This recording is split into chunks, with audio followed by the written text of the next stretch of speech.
ku izina ry'Imana Data na Mwana na Mutagatifu amen. Nimuhumure bana b'Imana buri munsi, umugambi w'Imana no kutugira neza buri munsi. None kuwa kane tariki 24 Kamena 2021 turahimbaza ivuka rya Yohani Batista Mutagatifu. Isomo rya mbere ryo mu gitabo cy'umuhanuzi Izayi, umutwe 49 umurongo wa 1 kugeza kwa 6. Birwa ni munyumve, bihugu bya kure mu ntege amatwi. Uhoraho yampamagaye ntaravuka, ngiri mu nda ya mama, izina ryanjye yararivugaga. Umunwa wanjye wugize nk'inkota icyaye, ankinga mu gacucu k'ikiganza cye, angera nk'umwambi utyaye, ambisha mu mutana we. Yarambwiye ati, uri umugaragu wanjye Isiraheli, ni wowe nzagaragarizamo ikuzo ryanjye. Ariko njye naribwiraga nti, naruhiye ubusa, mvunwa n'ibidafite akamaro. Nyamara Uhoraho niwe uzandenganura, igihembo nagiteguriye iruhande rw'Imana yanjye. None ngaho Uhoraho yabyivugiye, we wandemeye kumubera umugaragu kuva nkiri mu nda ya mama, kugira ngo umugarure Yakobo, mukorakoranyirize Isiraheli. Guhera ubu rero mfite ubutoni kuri Uhoraho, ububasha bwanjye bukaba ari Imana yanjye. Yarambwiye ati, gusubiranya imiryango ya Isiraheli no kugarura abarokotse ba Isiraheli, ibyo ntibihagije ku mugaragu wanjye, ahubwo nakugeneye kuba urumuri rw'amahanga, kugira ngo umukiro wanjye usakare kugera ku mpera z'isi. Iryo ni ijambo ry'Imana. Zaburi ni 139. Ndagushimira Mana yanjye kubera ibikorwa byawe bitangaje. Uhoraho ndeba mu nkebe z'umutima ukamenya wese, iyo nicaye niyo mpagaze byose ububizi. Imigambi yanjye uyimenya mbere y'igihe, mu migenzereze yanjye yose nta na kimwe kigusoba. Ni wowe waremye ingingo zanjye, umbumbabumbira mu nda ya mama. Ndagushimira ko wandemye ku buryo buhimbye. Ibikorwa byawe biratangaje, umutima wanjye urabizi neza rwose. Amagufwa yanjye ntiyakwikinze igihe naremerwaga mu ibanga. Ndagushimira Mana yanjye kubera ibikorwa byawe bitangaje.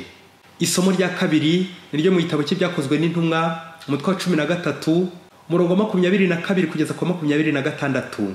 Mu isengero rya Antiyokiya ho muri Pisidiya, Pawulo yabwiye Abayahudi ati, Imana yamaze guhigika Sawuli ishyiraho Dawudi ngo abe umwami, ari nawe yatanzeho icyemezo iti, nabonye Dawudi mwene Yese, umuntu unguye ku mutima, uzakora ibyo nshaka byose. Mu rubyaro rwe nk'uko Imana yari yabimusezeranyije, niho yakuye Yesu, umukiza wa Isiraheli.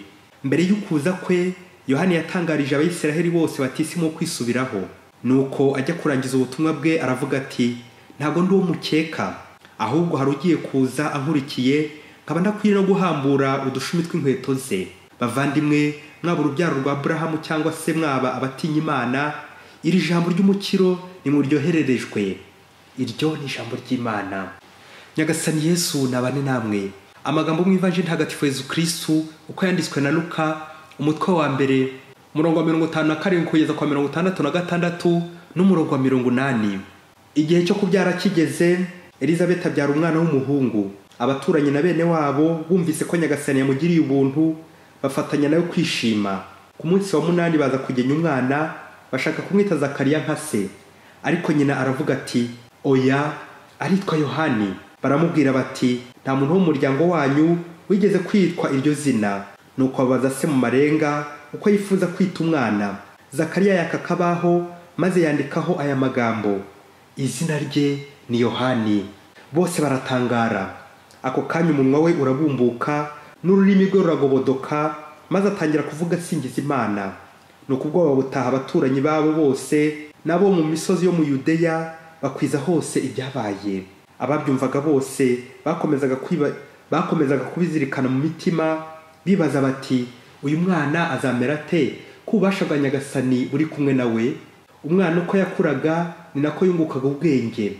Nuko yibera ahantu h'ubutayu kugeza igihe yigaragaje imbere ya Isiraheli. Iyo ni Ivanjili ntagatifu. Bana b'Imana nimukomere. Imana yatugiriye impuhwe, iduha impano y'ubuzima dufite. Ku mpuhwe zayo, uyu munsi turahimbaza ivuka rya Yohani Batista Mutagatifu, intego za Yesu Kristo.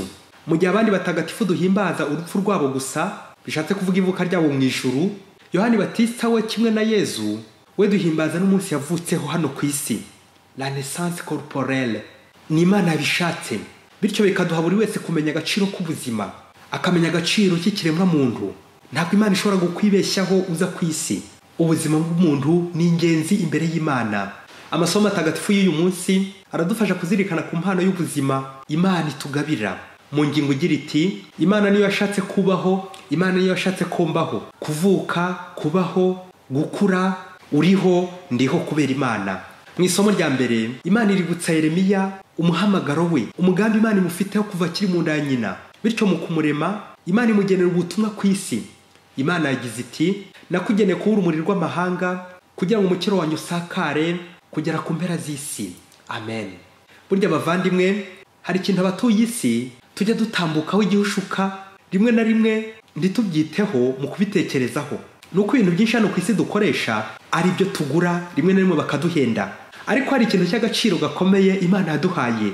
Ariko hari ikintu cy'agaciro gikomeye Imana yatwereka ku mpuhwe zayo kandi cyaduhenda pe Imana iramutse ibishatse. Ni umwuka uduhumeka. Uyu mwuka rero duhumeka ni Imana utugabira. Uretse ko korona n'abambari bayo bagenda bashaka kubyivangamo. Iyi korona igashaka kunusura umwuka Imana yatwihereye, igashaka ko duhumeka ibice. Nyamara mu ntangiriro z'uko Imana yabigennye, Imana duha umwuka udasondetse. Nta mwuka w'igicubaho, nta buzima bw'igice bubaho. Imana duha umwuka udasondetse, nta gapfukamunwa. Rero uyu mwuka twagombye kubishimira Imana. Iki ni igitangaza gikomeye cy'umwuka, Imana y'umwuka, ubuzima Imana yaduhaye. Umuririmbyi wa Zaburi umunsi nawe araterura ashimira Imana agira ati ndagushimira Mana yanjye kubera ibikorwa byawe bitangaje. Amen. Mana uri igitangaza, wowe waduhaye ubuzima ukaduha n'ibyo dukenera byose muri ubu buzima. Shimwa Mana. Nibyo koko bavandimwe, umuntu wese uri ku isi wavutse ntiyabura umusanzu yatanga mu mugambi w'Imana wo gucungura abantu. Yohani Batista ngo twabyirikanye mu isomo rya kabiri ni integuza n'umucunguzi wa Mesiya Yezu Kristo. Mu isomo rya kabiri bagize bati mbere yo kuza kwe Yohani yatangarije abayisiraheli bose batisimo kwisubiraho. Amen. Ukavuka kugira ngo uzatange umusanzu ngo abantu bisubireho, kwisubiraho. Yohani Batista rero niwe werekanye Mesiya umucunguzi, ane Luka umwanditsi w'Ivanjiri uyu munsi yatubwiye uko iyo nteguza yavutse nuko yahawe izina rya Yohani. Izina Yohani ni ijambo ry'Igihebureyi Yohanani, Dieu a fait grâce. Imana yagize impuhwe. Naho ababyeyi be Zakariya bisobanura Dieu se souvient. Imana iribuka, ihora yibuka isezerano rye. Naho Elizabeti Dieu a promis. Imana arasezeranyije. Y'amasezerano y'Imana. Igitangaje kuri amazina atatu y'uyu muryango nuko Imana ubwayo ariyo ruhamwa, le sujet. Nkuko twanabyumvise nyine, niyo yiremera, niyo yikorera, niyo igena, niyo ibishaka, niyo ifata umugambi wo kwinjira muri icyo gikorwa kugira ngo gitungane nyine. By'umwihariko Yohani duhimbaza ivuka rye kubwira izina hawe n'Imana. Mu Bayahudi guhabwa izina ni ugushinga umurimo, ni uguhabwa inshingano, ubutumwa, ni ukugira agaciro. Ibyo bikatwibutsa ko tutari bimanuka, buri wese Imana yamutegura uko azamera hano ku isi. Ntabwo rero twaje ku isi pari hazard ari nk'impanuka cyangwa nk'ibimanuka. Oya, Imana niyo yabishatse kubaho, kombaho.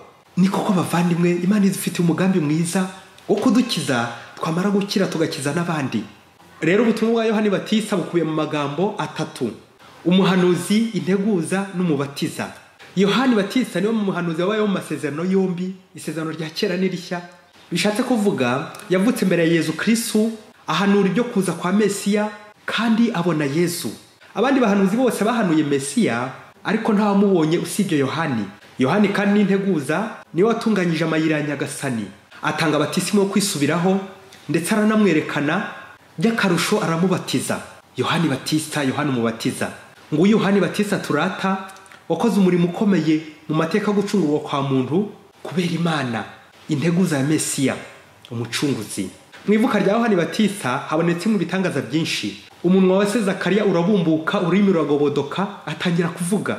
Ndetse ivuka rya Yohani Batista ritera ababyeyi n'abaturanyi ibyishimo byinshi. Nibwo batangiye kwibaza bati uyu mwana azamera ate ko ububasha bwa Nyagasani buri kumwe nawe. Amen. Ni koko bavandimwe, iyo umwana avutse ni inkuru nziza, c'est une bonne nouvelle. Iyo nkuru igatera ibyishimo abantu benshi. Ariko by'akarusho ivuka rya Yohani Batista ryo ni ibyishimo birushaho gusendera kuko bihamagara ibindi byishimo by'ivuka rya Yezu Kristo, Mesiya, umucunguzi. Muvandimwe nawe ujye wibaza uti kuvuka kwawe, kuvuka kwanjye kwamariye iki ababyeyi, kwamariye iki abo tubana, abaturanyi, abo tugendana, abo dukorana? Ni uwuhe musanzu naba naratanze mu isi cyangwa homba? ese nanjye ivuka ryanjye ryateye ababyeyi kwishima cyangwa abaturanyi nyuma yuko nanjye Imana ingiriye ubuntu ikamba kuvuka ku mpuhwe zayo? Ni koko bavandimwe, kubyara bitera ababyeyi kwishima kuko nyine umwana ni impano y'Imana. Uri impano y'Imana, nanjye ni impano y'Imana, twese turi impano y'Imana.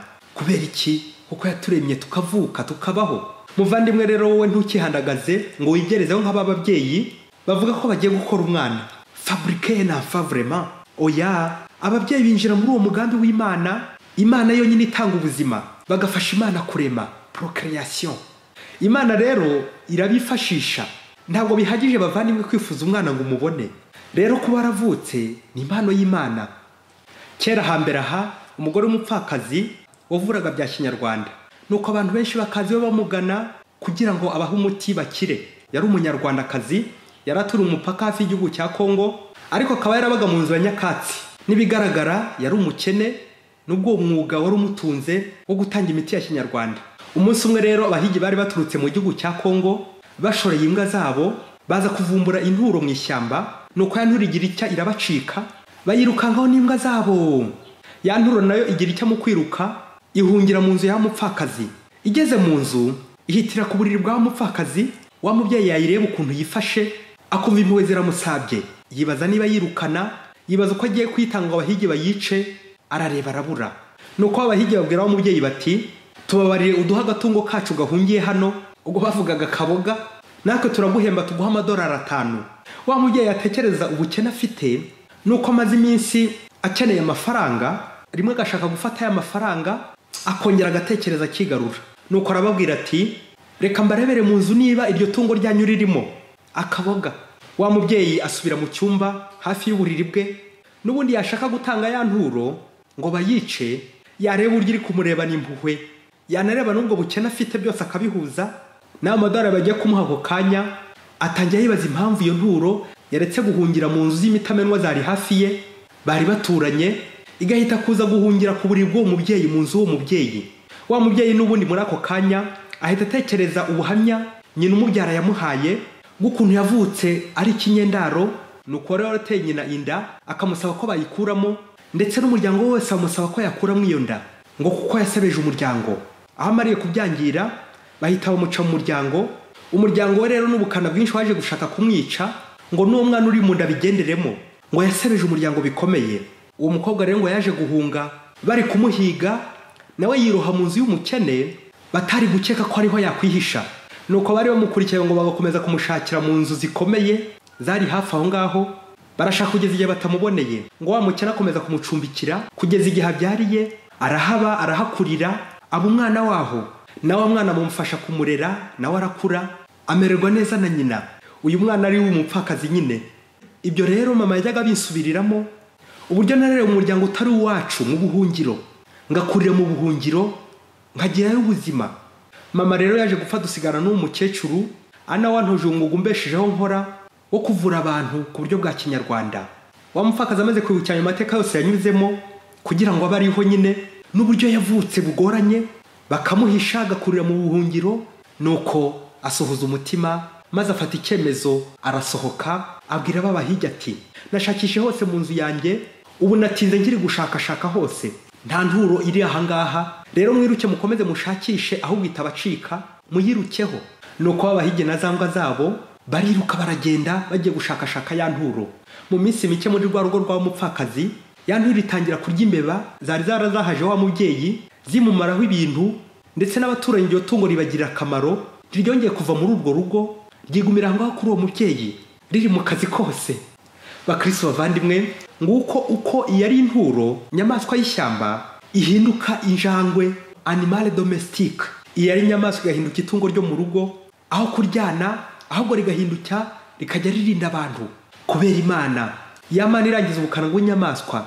Iyo Mana kuki njye ndi umuntu ariko nkaba mfite ubukana, uburakari, ubugome mu rwego rw'inyamaswa. Rero inyamaswa ni iryana, ni irumana, ikicana, igahiga. Bavandimwe rero iyo umuntu yatangiye kwicana, gukuramo inda, kwikora mu nda, kwihekura, guhungeta abandi, ubwo ni ubunyamaswa. Uwo ntabakiri umuntu abatangiye kuba inyamaswa, uwo ari mu gihuru mu ishyamba. Birababaje bavandimwe, abantu benshi muri iyi si ntitujya twibukiranya amateka yo kuvuka kwacu. amateka yo kubaho kwacu ngo ube wasaba nka mama wawe ngo akubwire uko wavutse mu miserero, mu mihangayiko, mu mikasiro, mu bibazo, ndetse rimwe na rimwe baba batagushaka, bashaka kukuvutsa ubuzima. Birababaje bavandimwe, kandi wagira ngo ni n'akarengane. Hari famiye nyinshi zifuza abana, bakifuza ko babyara ariko ntibishoboke. Hari n'abandi benshi, abakobwa, abagore, babandi bagira amahirwe yo kubona urubyaro, ariko icyabo ni uguhungeta abana, gukuramo inda, kwica ubuzima, bikazarangira waranaburiwe n'izina. Nturi umukobwa, nturi umugore, ese uri iki? Nturi umusore, nturi umugabo, uri iki buriya? Uri mama nyakwigendera, uri papa wa nyakwigendera. Ibaze nawe inda zose umaze gukuramo cyangwa gukurishamo, abana bose bavukije ubuzima bwabo, abo wafashije gukuramo inda, abo bose ni ba mama nyakwigendera, ba papa nyakwigendera. Uko umupfakazi yemera akagirira impuhwe iyi nturo yamuhungiyeho, ntayiteze abahigi ngo bayice, ni nako burya wa mwana azahungira mu nda yawe mubyeyi, mu gipangu cyawe, mu rugo rwawe, muri famiye yanyu, yizeye amakiriro, yizeye ubuhungiro, yizeye kubaho, ko ari aho agiye kubonera umukiro, niho Imana yamuteguriye. Warangiza wowe ukamutanga kwa Sekibi, ugahuburamo yanda. Birababaje babyeyi, ukamuteza abahigi n'imbwa zabo, bya bikoresho byose dukoresha dukuramo inda.